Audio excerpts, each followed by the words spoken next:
What's going on, TNN J-Man Show Nation? It is Monday nights. You know that means a brand new episode of the TNN J-Man Show is live on the ISC Sports Network, the ISC Sports Network's X channel, their Twitch channel, their YouTube channel, and the TNN J-Man Show Facebook page and YouTube channel. I'm Tanner Lee, back again with me this week after taking a week off. My loyal co-host, Josh the J-Man Munt. J-Man. J-Man. How's it going, J-Man? Doing all right. How are you doing? Doing good.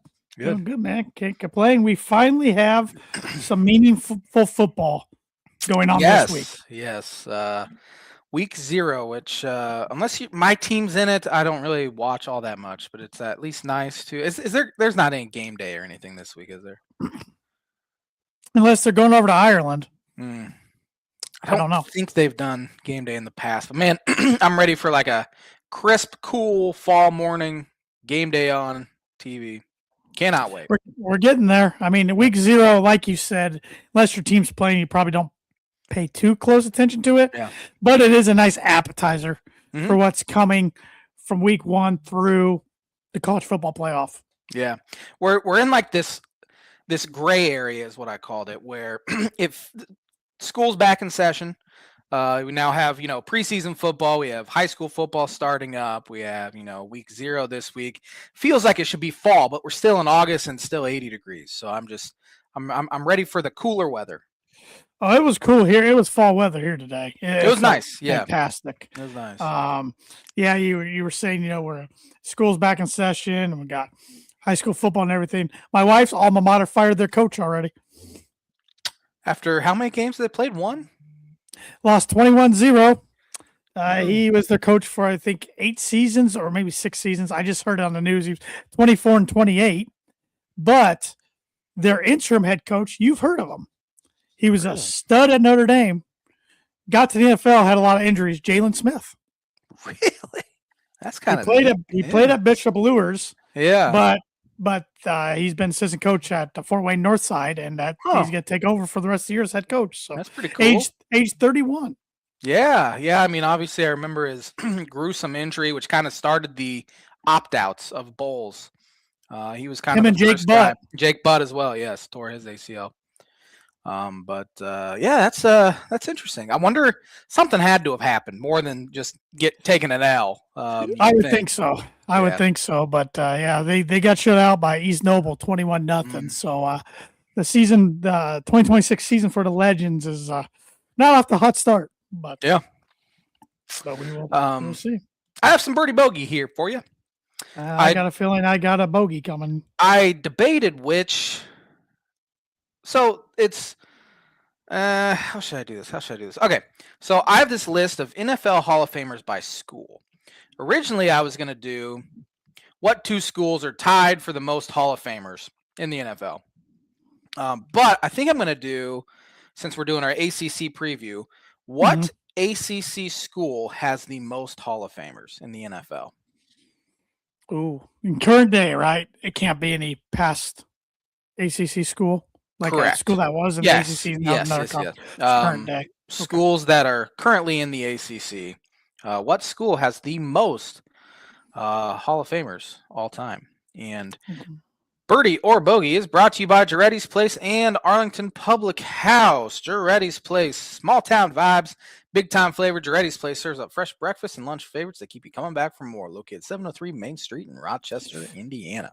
It doesn't look like the Arlington Public House had any specials over the weekend, but on Thursday night, they had music bingo going on with $3 tacos and half off margaritas.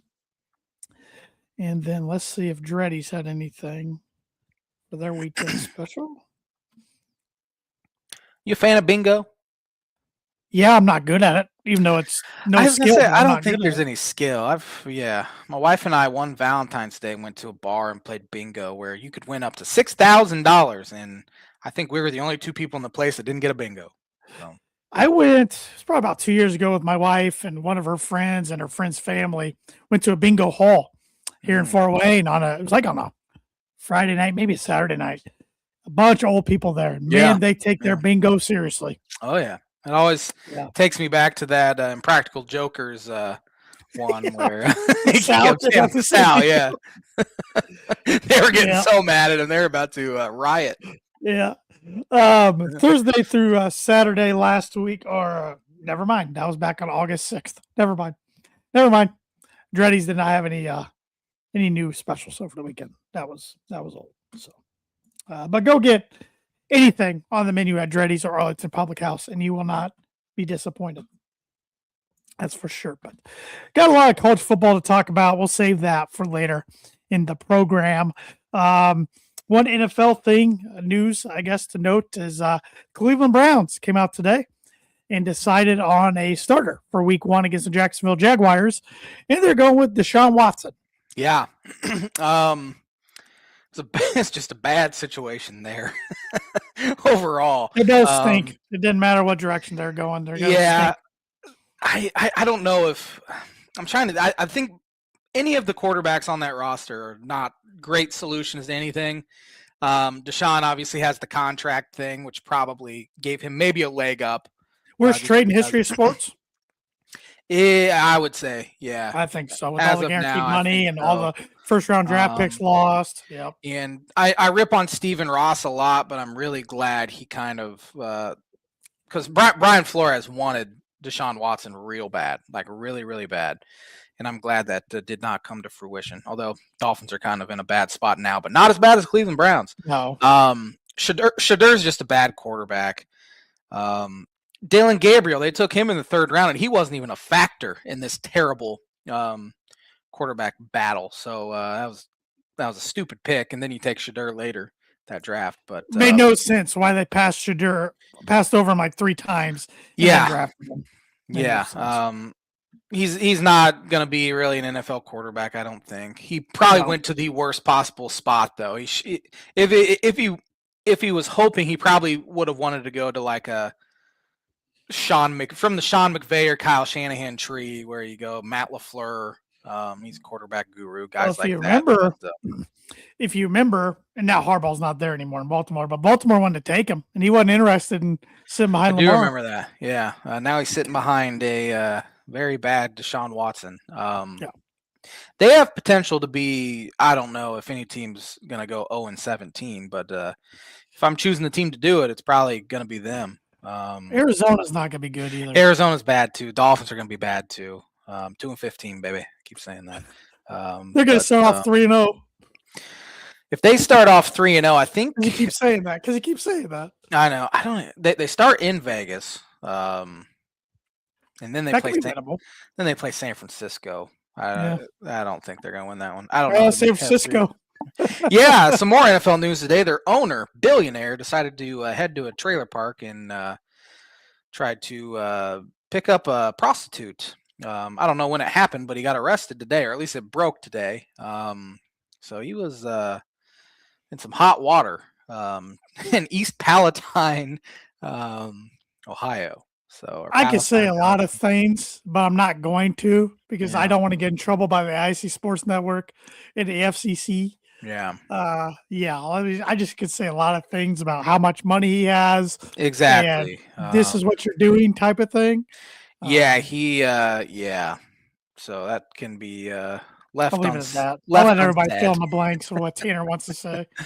The Niners are in some hot water, although I don't know how much of a distraction that'll be to the team because who cares? You're right. The owner. Right. Him and Robert Kraft can hold meetings together, I guess. But man, some of these billionaires and these owners just blow my mind. Yeah. Raiders thought they lost Ashton Jeanty. I still don't know how to pronounce his name. Jeanty. For the season. They even had formed like a little prayer circle around him. Turned out he only sprained his ankle. Yeah, they sound like it blew his knee out. Yeah, I thought he's going to be out 18 months is what it made it sound like. And everybody online, which I agree with these takes, is like, this is why you don't draft until Labor Day. Yes. I agree with that, though. This is why you don't 100%. hold fancy drafts as early. Well, have you seen that video going around where this guy loved Ashton Jeanty and he took him number 1 overall, and his whole his draft mates are like, "Are you kidding me? You took him that early?" And then of course this happens, and he's probably still going to be out a while, but he's not going to be out the whole season. Shouldn't be, anyway. Right. So Other than that, not a whole lot going on in the NFL. Last week of preseason, this week. It is interesting to me to see how teams manage the preseason with their players playing time now. That's 3 games and not 4, even though it's been 3 games the last couple of years. But I feel like everybody handles it a lot differently than they used to. Yeah. Malik Willis has thrown 5 passes for the Dolphins. Didn't even play in game 2, which I think is stupid. He's a guy that needs reps. Devon Achane, you played him first game. There's no need to play him again. But right. Malik Willis is a guy I think you need to play. That's just he needs some reps. That's my opinion. So we'll see if he plays game 3 or not. The Broncos, Bo Nix did not play game 1. Played game 2 against the Packers. Looked good. 6 for 9, touchdown. 14 plays, and it's funny. Sean said before the game he's gonna get 14 plays, and that's exactly what he got. Just the 2 drives happened to go 14 total plays. That's lucky. But I don't know if he'll play at all against Minnesota Friday night or not. Yeah, probably shouldn't. Yeah, they kind of got a battle going on for quarterback number 2, even though I don't think it's really a battle. I think Jarrett Stidham's still going to beat out Sam Ehlinger pretty easily, but some people call it a battle. I don't think it's a battle. Yeah. Yeah, but then elsewhere, did anything else happen? Mendoza threw an 80-yard pick 6. I did see that. With the Texans. You throw late over the middle in the NFL, and he's not going to start the season anyways. So he's not. Oh, they didn't play Kirk at all in game 2. So they're going to roll with Kirk Cousins. Maybe Dolphins will win game 1. You're paying him a lot of money. I don't know. I think they're paying him quite a bit for a 2-year deal. Let me look it up. But I would laugh, even though it'd be awful because I can't stand him. I would laugh if they get off the hot start with him, because then what do you do? Yeah. Looking up his contract. Dolphins did it a few years ago where they were like 5-2 or 6-3, and they moved on from Ryan Fitzpatrick. He signed a 5-year, $172 million deal with the Raiders. With the Raiders? Yeah, that's not the same. Man, but it functions effectively as a 1-year, fully guaranteed $20 million deal for this season. Did they just? It's a 5-year, $172 million deal on paper, which includes a 2-year club option worth $80 million. He has the but greatest, it's guaranteed $20 million this year. Greatest agent in the history of sports. There's no way that guy should be making $400 million in a career, and here he is. Never won anything. Never done anything. That's crazy. Yep. Good for him. Yep, good for him indeed. So, but now I'm just ready for meaningful NFL football to come. I'm sure the players are too. Yeah. It's close, man. Close, man. 2 weeks from Wednesday. Yay. Which is weird to say. The season kicking off on a Wednesday. In Australia. Wednesday, and then you got a Thursday night game, and then Sunday, Monday. Yeah, they need to stop. It's getting oversaturated. The greatest thing about the NFL, you knew they were going to play Sunday, Monday, and I'll even throw Thursdays in there. But now you're having them on games played on Tuesday, Wednesday, some Friday. It's too much. It's too much. Also too much is NFL players going back to college to play college that football. That's another thing. We had and the same thing in basketball. I mean, come on. Yeah, there's I even saw a report this week, I forget who it was, but they said that NFL players that had just graduated college are asking their teams to release them now so they can go back if they're gonna, instead of waiting until the last minute to release them. Just waive me now and I can go back to school. But you know what's funny though? Like, players that want to do that, they have good seasons in colleges. At college, you might have just burnt your bridge with a lot of those NFL teams. Exactly. Yeah. Because the NFL doesn't care. Although, yeah, but at the same time, the NFL doesn't care, and if you're good, you're still gonna. That's true. Be there, but it's a mess, and we'll see if they are actually allowed to play. I still don't know. One day you hear, everyone's allowed to play. The next day, a judge says no. The next day, a judge says yes. It just doesn't make sense to me. It has to end. Everybody's college time ends at some point in their life. Yeah. Whether you want it to or not, it does. And if you're on an NFL or NBA roster at any point, summer league, training camp, you should be done. Your eligibility should be over. Like, that's you made a career decision. Yeah, I heard Dan Lanning talk about it today, Oregon's head coach. He said, once you're in the NFL, you're in the NFL. You're done. Like, regardless if you're a fringe roster guy, if you decide to go to the NFL or if you graduate, you're done. Like, And I'm okay with like doing the 5-year to play 5 seasons, stuff like that. But you can't. You have to draw a line. I know it sucks for the guys that just graduated because right. But they did kind of get screwed because the class before them, got the COVID year or 2 classes before, whatever it was, and now the next class gets the 5. But here's what which maybe looking back on it, maybe they should have never done the COVID year.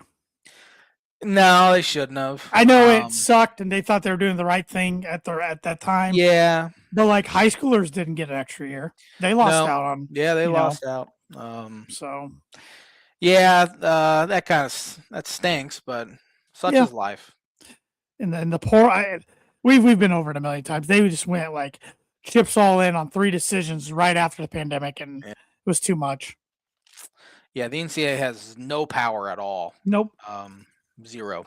So even when they tried to, everybody takes them to court. I want to look like 5 years into the future, see if it's finally calmed down, because we've been talking about this for 3 years now. It's like, eventually it'll calm. Well, it hasn't yet. It's gotten worse and worse and worse. So I don't. It seems like there'd be a line where it's like, okay, this is like rock bottom, but it keeps hitting it. So I don't know when that could be.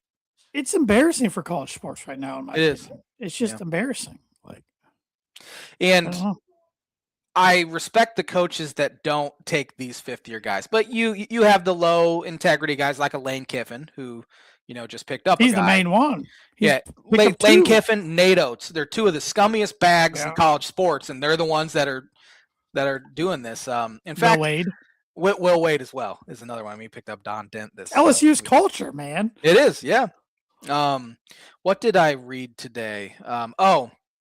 The guy who just got waived by the Browns, who then committed to LSU to play for Lane Kiffin, he played at Ole Miss for Lane Kiffin. And after the season, of course, Lane took the LSU job, this player ripped Lane Kiffin, called him like the worst of the worst, all of that. Now here he is playing for him again. Yep. It's just Lane's also got a former Ole Miss D lineman that was on the Saints coming to LSU too. Yeah. I agreed with what Ryan Day said. He's like, I don't like this at all. I don't agree with it, but he's like, if other teams are doing it, we have to at least look into it.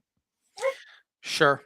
If you're at Ohio State level, you probably do have to look into it. The reality of the situation is, though, the guys that are coming back to college were not good enough for the NFL, likely 100%. Anyway. That's why they're probably not going to be a huge impact. Yeah. So it's probably not even going to be that big of a deal. But right now, it feels like it is a huge deal. It's just crazy to me. We're sitting here on August 24th, and a lot of these programs don't even know what their full roster looks like. I know. Yeah. And they're playing a game, if not this week, next week. Yeah. Yeah. It's wild, man. I hate it. I hate it too. Sometimes I think to myself, like, man, if I didn't grow up in such a diehard college fan base culture, like in a home, and then go to that school, where would my fandom be for college sports right now? I don't know. Yeah. I don't know. But probably wouldn't be different. But I mean, I'm the exact opposite of you, and it's not different. So so I didn't go to that school, nor do I have any family members that went to that school, nor did I grow up in the state in which the school I. But your dad liked that school. Yes, my dad grew up in the state and was an Illinois fan, so I kind of followed. So you watched games together and stuff. Sure. But I don't know. But I just every day I kind of wish I didn't. After each loss of any of my teams, like, man, why couldn't I have been like into cars or something, or something, or like then he would have been blowing money left and right trying to restore cars. Fair. It just seems way less. It's stupid to even call it stress because we can't control it. Like we just watch it. But here I am on the edge of my seat, cussing out my TV for no reason. Living and breathing on every pitch. Yeah. Come August. As I said, every August, it's the exact same way. And this weekend was by far, I would say, the worst it's been in 2 years for me, at least. It's just two wild. They lose 2 games they shouldn't have lost, and then they put up 19 runs. That's I'm glad they bounced back. So I'm like, I was pulling a Frank the Tank. I'm like, they're gonna lose out. They're the 2025 Mets, and they go out and win 19-2. So I need to settle down. They're gonna make the playoffs, Josh. You gotta have a chance. You gotta have a chance. They get swept against the Arizona Diamondbacks this week, though, and all of a sudden they're only like 2 games up in a playoff spot. Yeah. So we'll see what happens. But no, they're fine. They're fine. It's interesting looking at the standings. The AL's a cluster. That's fighting terrible. for the wild card. Yeah. Then the NL's a little more spaced out. Yeah. In fact, the Houston Astros are tied and currently would be in the playoffs in the NL West, and they are 65 and 66. And they fired their general manager today and told their manager that he was not going to get a contract extension, but he's going to play out the season as their manager. They're winning the division, but they're 1 game under 500. That shows you. Then you have the NL Central or AL Central. You have the White Sox 6 games over 500, 3.5 games up. Yeah, they're just fighting people left and right. That's all they are. Yeah, they're fans. They are, and I said this last week. They are the White Sox fans are the Raiders fans of the of Major League Baseball, where they get in fights like that. Similar team colors. Yeah. They finally have some success and people start showing up and they think they can start throwing bows and stuff, and I just don't get it. Now, the AL East is loaded. Yeah. You have the Rays that are 24 games over 500, Yankees 18 over, Red Sox 12 over. So that's a fantastic division. The Blue Jays are still hanging in there at 4 games under 500. With how bad the American League is as a whole, they're only a game and a half out of a playoff spot right now. So the current playoffs would be the Rays, White Sox, and Astros as division leaders, and then you would have you'd have 3 teams. 1, 2, 3, 4, 5, 6. 2 teams under 500 that would be in the playoffs currently today. Actually, 3 teams because wait a second. No, 2 teams under 500 in the playoffs in the American League, which is just pathetic because then you switch to the National League. You have Brewers 31 games over 500, Dodgers 29 games over 500, Braves 21 games over 500, Cubs 19 over, Phillies, who are on fire right now. I think they've won 9 in a row. They are 15 games over. Padres are 11 games over. Diamondbacks are 2 games out of a playoff spot. They're 7 games over 500. Marlins 3 games over. Cardinals right at 500. So the National League is just loaded. And it stinks that it's always loaded, it feels like. I just want 1 year, like what the White Sox are dealing with this year, where the rest of the division is under 500. Cubs would be winning that division. Even if the White Sox were in the same division as the Cubs would be like 9 games up, 7, 8, 9 games up in the NL Central. But here they are, 6 games out of the NL Central. Yeah, it was an interesting week, 3-3. The first series was awesome against the White Sox. I mean, they won 2 games on a walk-off, including Pete Crow Armstrong might have had his MVP moment, hitting a leadoff homer on the first pitch of the game in Game 1, then ending the game with a walk-off homer, final pitch of the game, which he became the first player since 2010 to hit a leadoff homer and a walk-off homer in the same game, and he became the first player since 1957 to hit a homer on the first pitch of the game and the last pitch of the game. And that streak held until Saturday when Randy Arozarena did the exact same thing against the Cubs. Hit a homer on the first pitch of the game, then he hit a walk-off homer against them. Cubs probably should have got swept by the White Sox, honestly, but they found a way to win 2 of 3. Then go to Seattle, and you feel like you probably should have swept. So kind of evens out a little bit, as much as the 2 losses Friday and Saturday night stung. Friday night, they went 1 for 16 with runners in scoring position, and just couldn't come up with a big hit. They still forced extra innings because Alex Bregman hit a 2-out, 2-strike homer to tie the game in the top of the 9th inning. And then in the bottom of the 10th, they could not get a guy who was hitting 137 out. He had a RBI single to end the game. And then on Saturday, they were pretty much in complete control, up 4-2. Nobody on, 2 outs, bottom of the 9th inning. And you give up a double. And then again, the guy hit 137 coming into Friday, hits a little bloop single. Then Randy Arozarena hits a walk-off 2-run homer.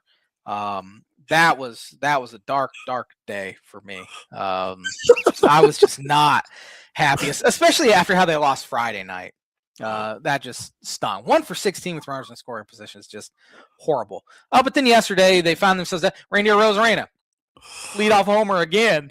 Cubs get down 2-0, and then they were able to put up 19 runs, including I think they put up 11 runs in the final 2 innings or something like that. Now a lot of those came off a position player, but still it counts. So, But this week they have at Arizona for 3, and then they come home to play the Cincinnati Redlegs. But, oh, there you go. At least got the Reds to fall back on. Yeah, they're 6-1 against the Reds this year, so hopefully that trend can continue. And they're 4-0 at home against the Reds, and the Reds are kind of maybe going through the motions right now, and hopefully that continues. But we will see. Looked like it against the Cardinals that one game last week. Yeah, yeah. They should have won. They should have split. I think it was a 4-game series, and fairly easy fly ball, 10 to game, and Dane Myers dropped it out in left center, and 2 runs scored, and then Cardinals get up 10-4. They scored 5 more runs that inning. Reds came back and put up 5 themselves, and the final score was 10-9. So it was a wild one. And they left what? 2 guys on base? Yeah, 2 guys on base late. Yeah, it's getting time. I think there's only 30-ish games left, 32 games left, something like that. It's go time, baby.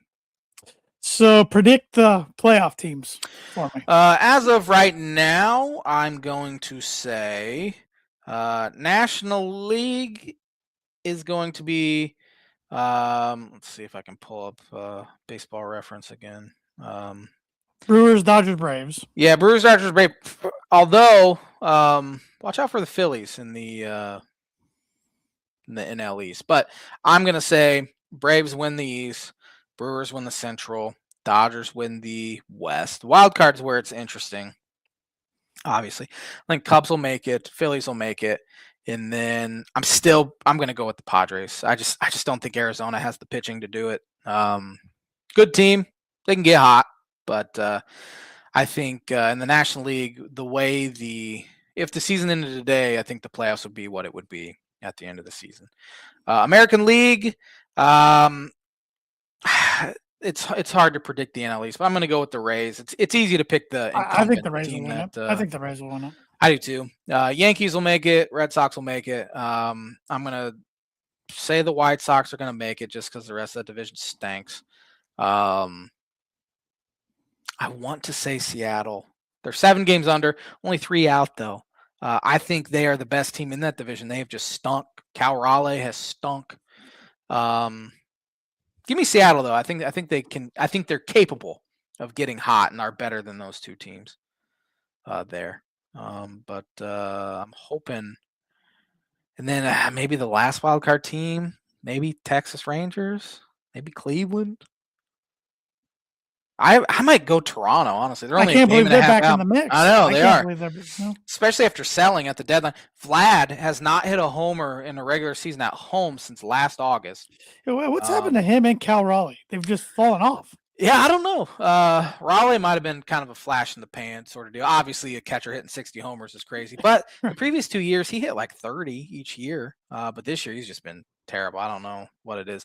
Vlad's a weird one, though, because he had a couple great years. And he only had great in the postseason last year. Yeah, he was. 7 homers total this year or something like that. Baseball's funny, man. It is. Year to year. You never know what you're going to get. But I think that's all I got for baseball this week. Good stuff. Good stuff. Good stuff. Before we get into our preview, do you want to get educated? I need it. It's definitely a Monday. My gosh. Yes, it is. On this day in 1877, American outlaw John Wesley Hardin, wanted for murder, is arrested by Texas Rangers on a train in Pensacola, Florida. I don't know why that's in the sports category. I was going to say, what did that have to do with sports? I don't know. You know what? Their algorithm or whatever, or maybe not algorithm, but they saw Texas Rangers and they put it in the sports category. Yeah, because I kept waiting for the AI. Part I was just like, American Outlaw, and I just started reading it without even vetting it. Well, that doesn't make any sense. But I thought maybe he got arrested in attendance at a game or something. Well, when I scanned it, I'm like, the Texas Rangers. Maybe he was on the Texas Rangers train, but Texas Rangers weren't a franchise in 1877, so that was a pointless one. Hey, I learned something though. Me too. Yeah, something that I will probably not even remember tomorrow. Couldn't even pass a quiz on it in 10 minutes, probably. But on this day in 1918, the Chicago Cubs won the earliest pennant ever. Season ends on September 2nd. Back then. Wow. On this day In 1919, having pitched into the ninth inning, Cleveland's Ray Caldwell is flattened by a bolt of lightning, but goes on to record the final out for the Indians 2-1. Wow. He got struck by lightning and stayed in the game. I'm good, Skip. Stayed in. Feel hot now. Yeah. On this day in 1945, MLB's Cleveland Indian ace Bob Feller returns from serving in the U.S. Navy, and he struck out 12 batters. It's a pretty good return. Yeah, no kidding. On this day, this is an interesting one. 1951, Bill Veeck's MLB St. Louis Browns hold Grandstand Managers Day as coaches hold up placards,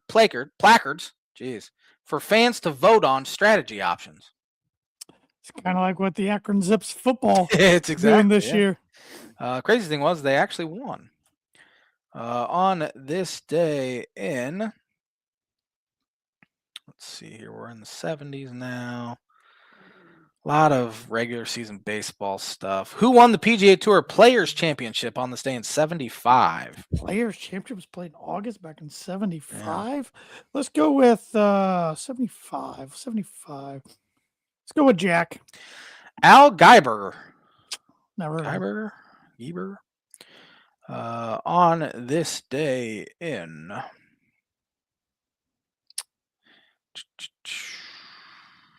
1989, Pete Rose was suspended from Major League Baseball for life due to gambling. Yep. And if he ever gets in the hall, it'll be too late because he wouldn't see it. Of course, he did. Live, yeah. On this day in, not a ton. 2008 Summer Olympics in Beijing become the most watched event on TV ever, with nearly 5 billion viewers, which is 70% of the world's population. I think that was the year I kind of got into it more than any other year. The 2008 basketball team won gold on this day as well, led by LeBron James, Chris Paul, and Kobe Bryant. Also Darren Williams. One of those guys is still playing. Yeah, that's crazy. Have you ever seen the photo, or no, it's a video where the Team USA is eating out of Wendy's in a gas station, and it's just in this Wendy's, people are just like up at the cash register, not even knowing it's LeBron James, Dwight Howard, Darren Williams, Chris Paul, Chris Bosh, all just sitting at a Wendy's in a gas station. It's just crazy.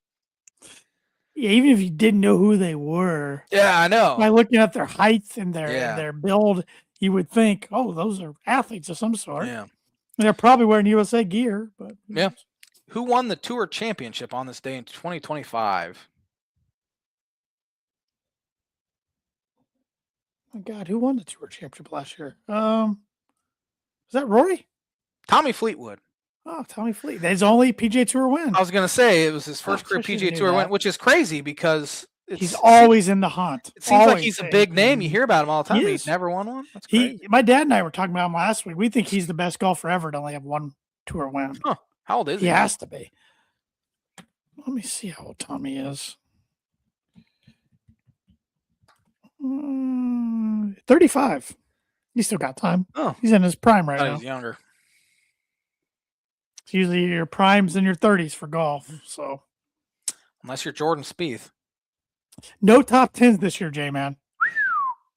Incredible. Didn't make the final 50. Yeah, I don't know what.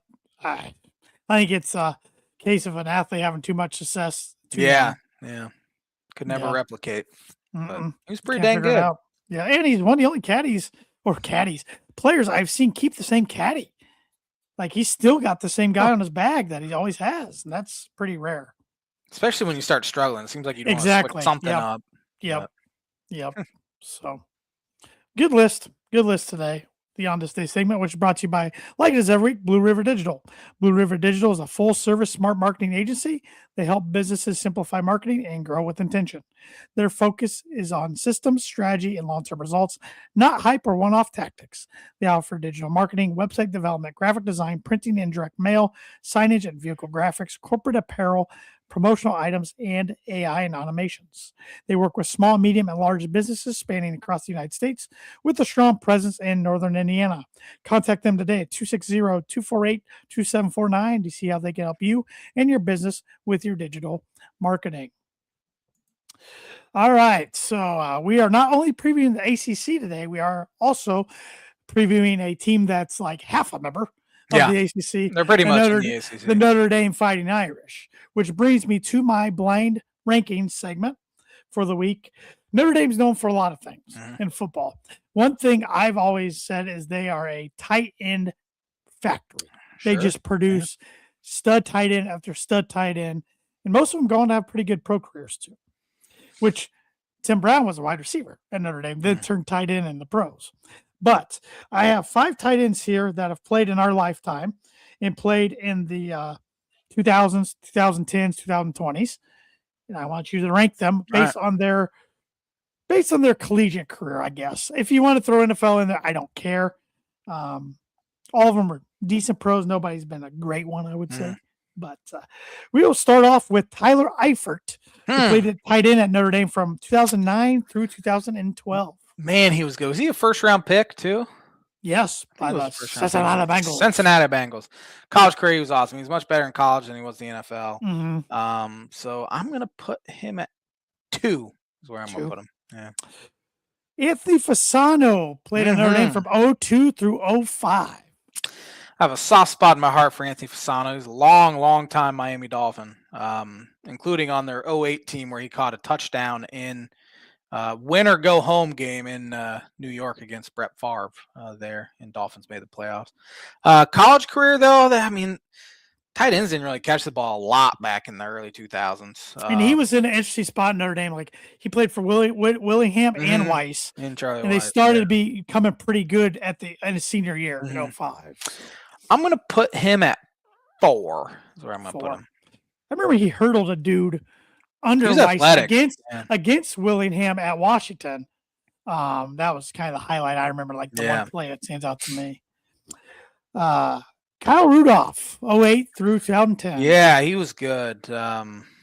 He's the one that saved me a lot of money. Oh, yeah, he did. That's all I think about. So game in 2009. Yeah, senior year of high school, I made a bet with Tanner. It was like, and it wasn't even a bet because I didn't get anything, even though I were so confident. I was so confident. I said, if Purdue beats Notre Dame, I will pay for your next 10 Wendy's trips. 10.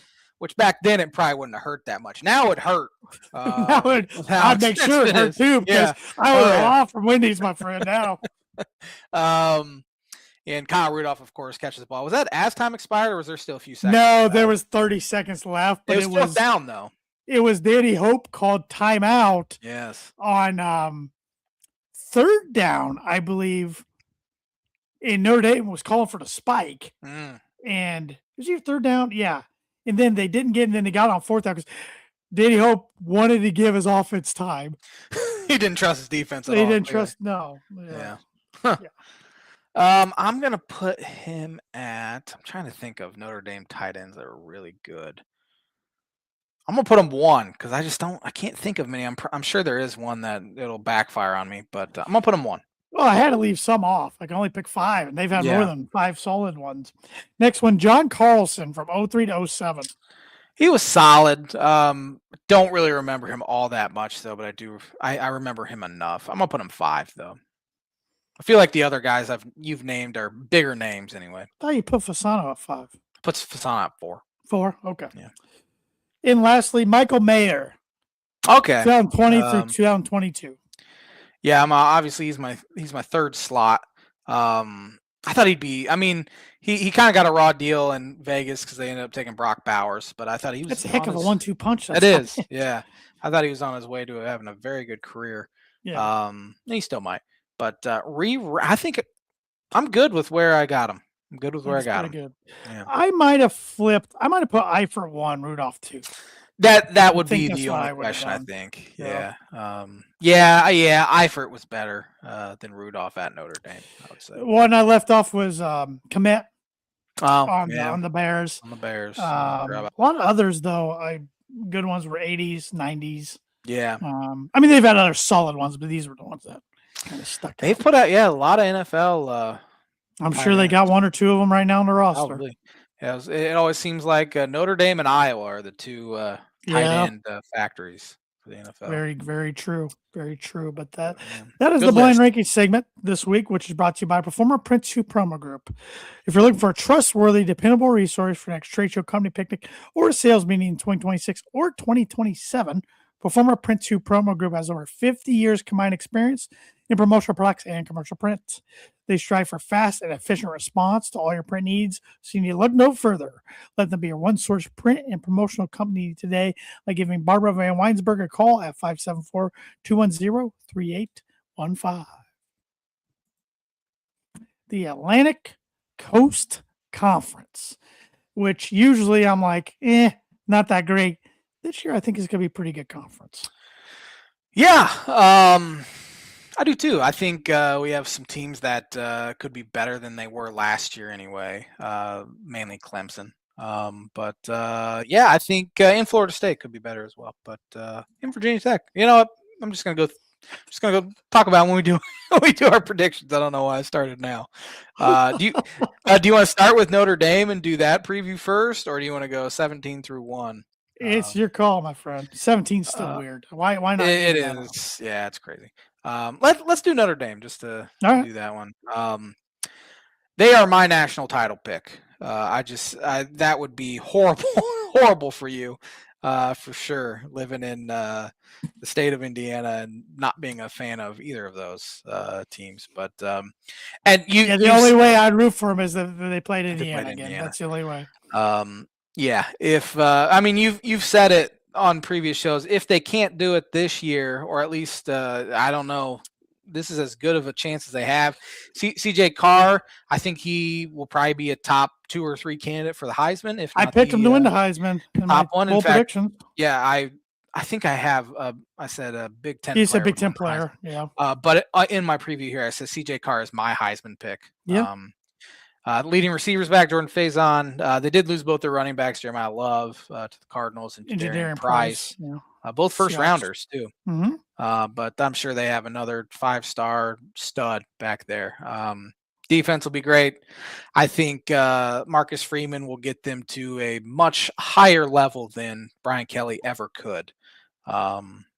So we'll see if Ohio State ever opens, if he'd be interested to jump. But Notre Dame's just as good of a job. Or NFL. Yeah.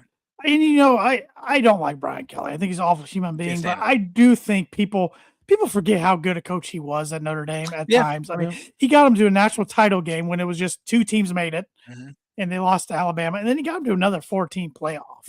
Yeah. So, I mean, he did have a few bad years, but he was there forever. He is there a long time. I mean, he's their all-time leading wins, isn't he? All-time leader? It's him or Rockney. I want to say it was Brian Kelly. I might be wrong. Probably right. But Freeman's done an excellent job since he got there and took over the gig. But yeah, their schedule looks pretty soft on paper. You kind of circle 2 games, possibly 3. Actually, I would circle 3. A lot of people circle at BYU, Miami at home. But I think SMU is another tough one. I think SMU is going to be very good. But every Notre Dame fan I talk to, because I tell them all, I hate your school. I hate the school you root for, I should say, because I haven't met a Notre Dame alum this year. But I was like, I think you guys are going to do it this year or have a good chance. They're like, I don't want to talk about it because I've got my expectations up way too many times before, and we've got Northern Illinois beat us, or Marshall's beat us. Right? So you could always have somebody jump up and get them when they're not looking. But if they don't make the college football playoff this year, something went wrong big time. Yeah, especially with that thing where if they're ranked in the top 12, they're in automatically. So if they win 10 games, they're going to be in probably. They go 10-2. If they go 9-3, no. But I'm with you. But I got them going 12-0. I hate it, but I do. Yeah, I think they'll go 12-0 as well. Yep, I'll wait for my national championship pick next week. I got to figure out who I have making the playoff, who I've already said, and that make sure I don't have 12 teams getting in, because I think I put 3 from the SEC in last week. So, you might have put 4 in. I put 3 in. Did you put Pretty 3 sure. I have to go look again. Oh, maybe I did put 4. but I don't remember. Yeah. But who you have finishing last in the ACC? Stanford, 1-11, 0-9 in conference. They're going to be awful. I did not do the playoff predictor for the ACC. I did for the Big Ten for next week. But yeah, new coach Tavita Pritchard. Andrew Luck is obviously their general manager. He's got his hands full. I don't know. It's just they might be screwed. In the world of NIL, it's going to be hard. I mean, they got tons of rich alum, but yeah, it's going to be tough. Yep. I have Boston College finishing 16th.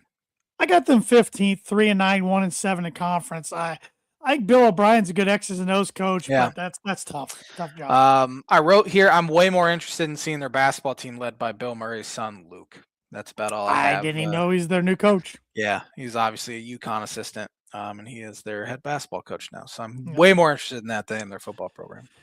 At 16, I have my guy, Coach Brown, in the Syracuse Orange. I have them 15th, and the only thing I wrote on them was Tanner's boy, Fran Brown, is in a big year 3. They're both going into last year. He's getting good recruits, and it was not a good year 2. Yeah. I don't think it's good. I got them 3-9, 1-8 in conference. Yeah, they're going to stink. Yeah. Who you have finishing 14th? I got Bill Belichick and UNC 4-8, 2-6 in conference. Yeah, Jordan Hudson returns as head coach in North Carolina. Bill should have hung it up years ago. Protect his legacy. That's what I say. Yeah. It's weird on this thing how some teams play 9 conference games and others play 8. But I have all of them with 12-game totals. Oh, that's weird. I don't know. So bear with me, everybody. This thing could have led me astray, but Bill's not gonna. I don't think Bill comes to Ross Aid next year when the Boilermakers host the Tar Heels. No, I mean his GM got run off, Michael Lombardi, and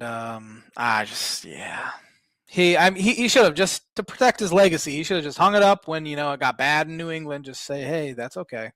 I think he just wanted to show off how good a coach he is, or thought he was. Yeah, and it's maybe he was insecure and thinking, maybe Tom Brady is the reason for this, and I think he was.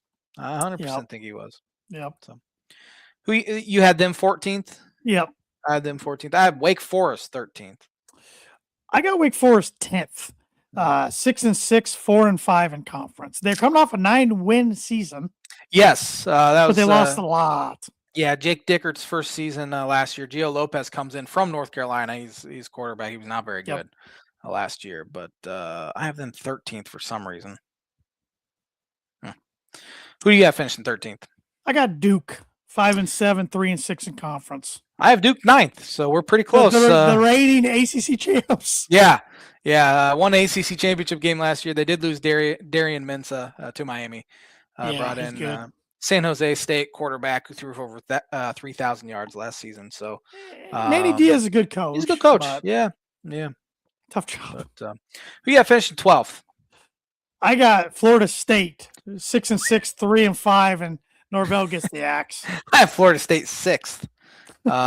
So we are way off on this. The hottest seat in the country belongs to Norvell, right? 100%. Yeah, I think that thing's on fire. He can't even sit down. There's a chance he might not make it through the season, but if they finish where you have him, he probably does. Yeah. Ashton Daniels transfers in from Auburn. He played 4 games at quarterback last year, but they did lose, I think, their offensive coordinator, Gus Malzahn, to retirement or somewhere. Retirement, yeah. Yeah. So I don't know why I have them 6th. I put them inside because I think the ACC stinks. But you obviously have a lot of talent. They have a lot of talent.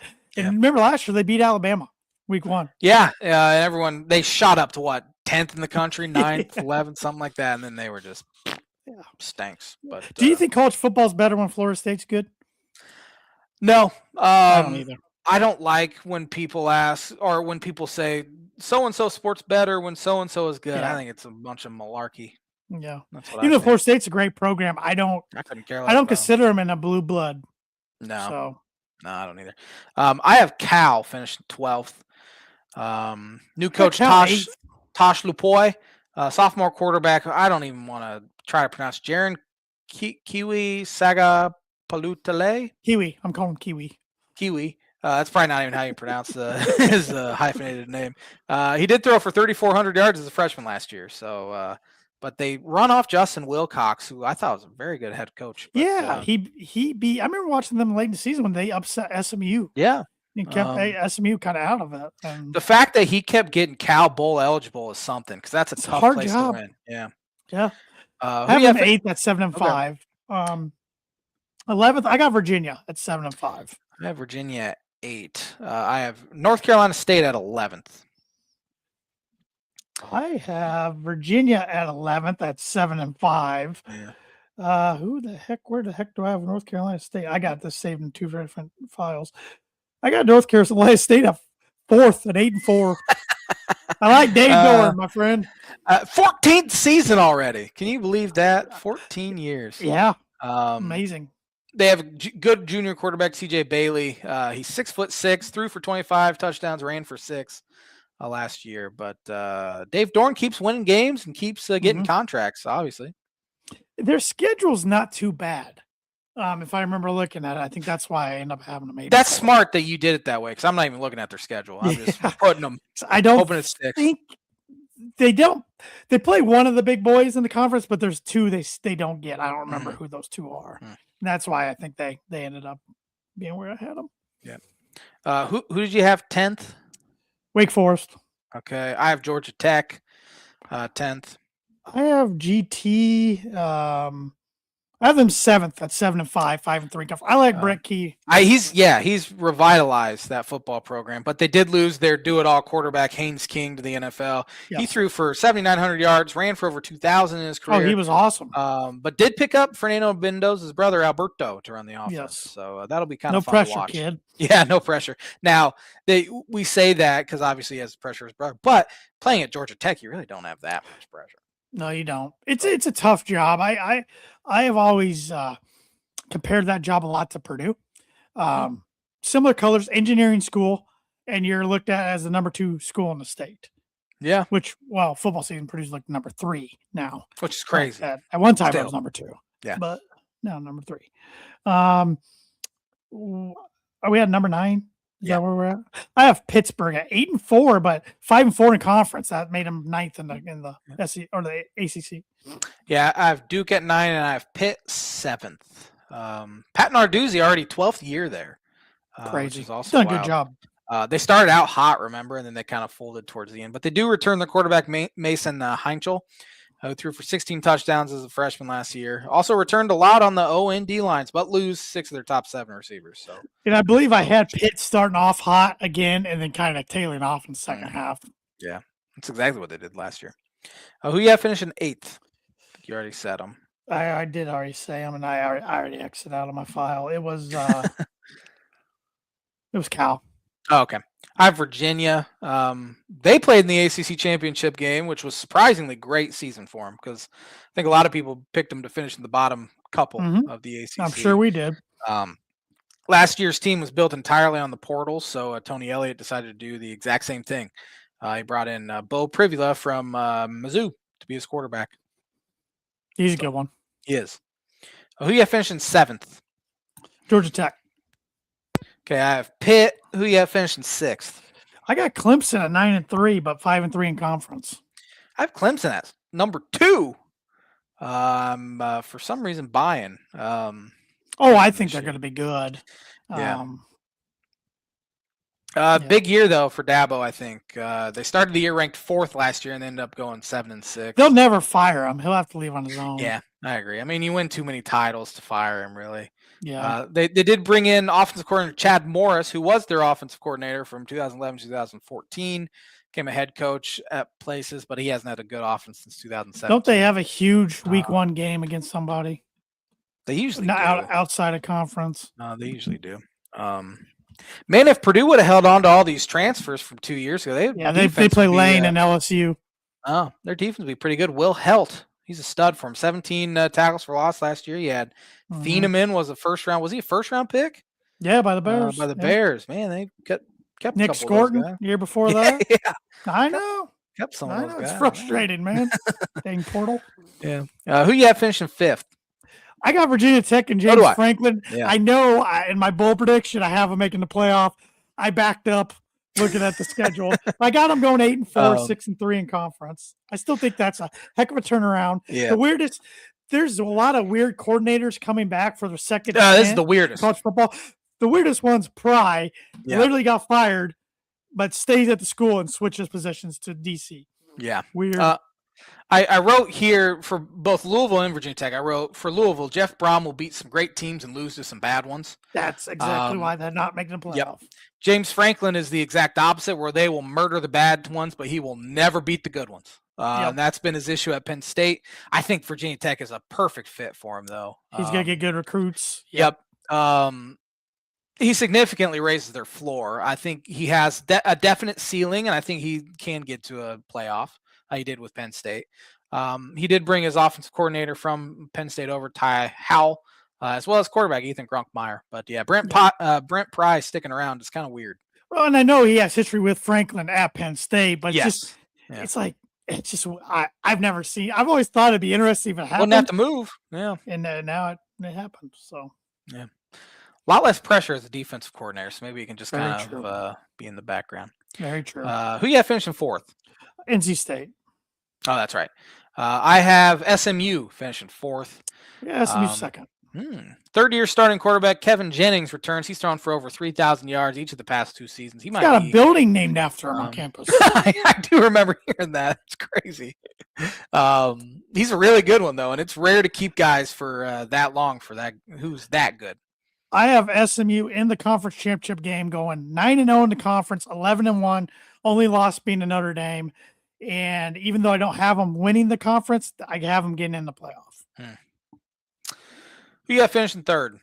I got Jeff Brom, Louisville Cardinals. I do too. Going 9-3, 6-3 in conference, doing exactly what you said. Yep. They're going to upset some teams, but he's going to lose 1 or 2 games. You're like, what? Yep. That's just what he does. That's what he does. Yep.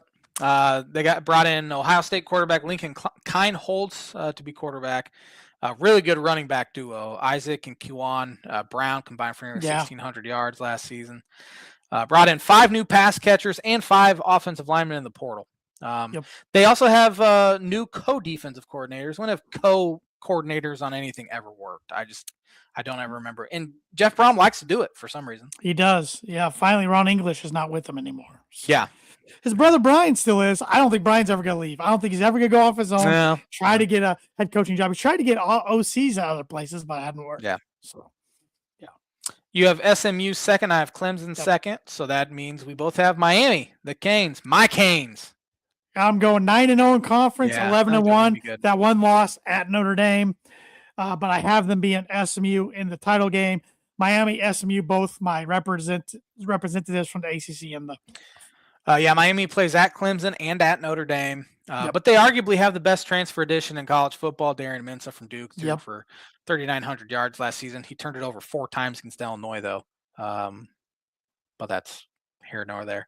They also returned super sophomore Malachi Toney after an electric freshman year, as well as running back Mark Fletcher Jr. So they are absolutely loaded. Yeah. Yep. They're going to be very good. Cristobal's got a good thing rolling down there. This will be the J-Man's Bucket Prediction of the Week, since I have not done one yet. TCU will beat North Carolina on Saturday. I think they're only 7.5-point favorites. I think they win by 28. Do we have any other games that are worth predicting?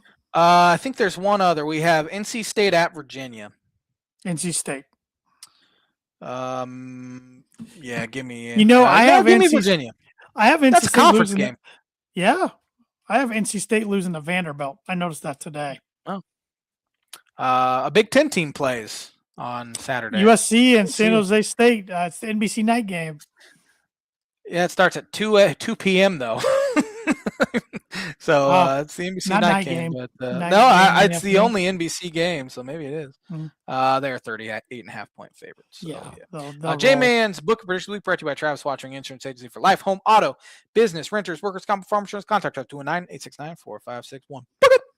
What ACC school, current ACC school, has the most NFL Hall of Famers?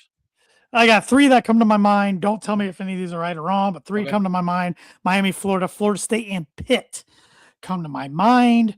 Now, choosing one of those 3. I think Miami has the most draft picks out of those 3. Florida State's pretty close, too. I'm going Pitt. Man, you are on a roll. I'm telling you, you're cheating or something. I thought Marino. Man, I thought Tony Dorsett. Dorsett. Yeah. Yeah.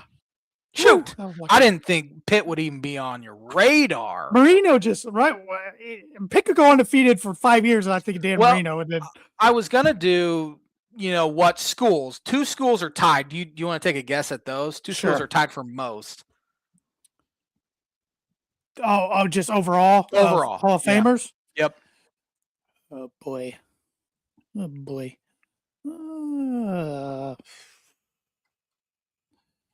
Ohio State and USC. USC is one of them. Ohio State has 10. USC has 14. Notre Dame is the other one. Yeah, they got the most draft picks all time. USC second. Son of a gun. Man, you got a commanding man. It's getting late. We got 4 months left. I got to start making some moves here. But thanks for watching the TNA and J-Man show. We'll be back at it next Monday with our Big Ten preview. Have a great week, everybody.